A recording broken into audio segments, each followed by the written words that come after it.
Peggy 18.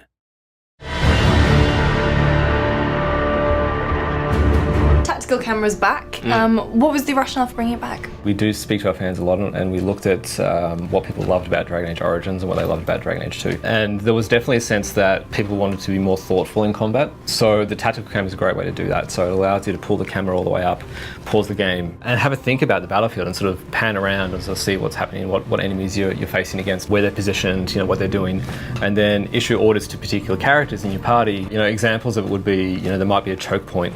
And you want to sort of bunch up the enemies, in that sort of choke point so you can rain fiery death down on them. So you can send your warrior forward, hold the ground at that choke point. Whilst they're doing that, then you can maybe send your ranged attackers up on sort of cliffs or high ground and start slaughtering people. The nice thing is, baseline, you can kind of pick how you want to play. If you're an action player, you can play without tactical cam, and you're going to get all the stuff that's sweet with action.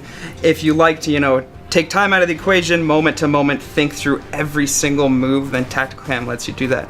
I'm kind of more straight in the middle, so I'll start off a fight in tactical cam, scout the area, see what I'm up against, then I'll maybe dive in with action after putting in a couple commands through tac cam. And then if things get really crazy, sometimes I need to just take a step back and be like, okay, everybody stop, because I need to know what to do now. It can be somewhat of a pressure valve for players. They can feel sometimes overwhelmed with how much is going on.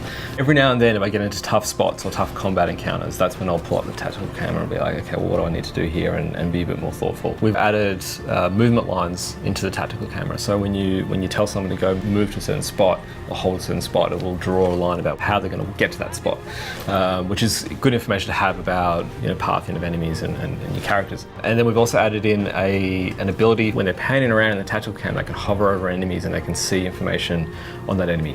And the more that you research and the more that you fight that type of enemy, the more information is going to be available to you.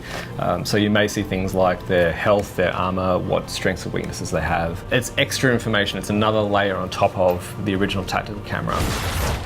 We've added in a kind of like a slow-mo to the tactical camera that allows you to plan out your moves and then pull the trigger, and it sort of advances time a little bit, and you just release the trigger and it pauses it again. And that's been a really interesting feature, because what we found is that players go in and out of tactical combat a lot more than they used to in the previous games.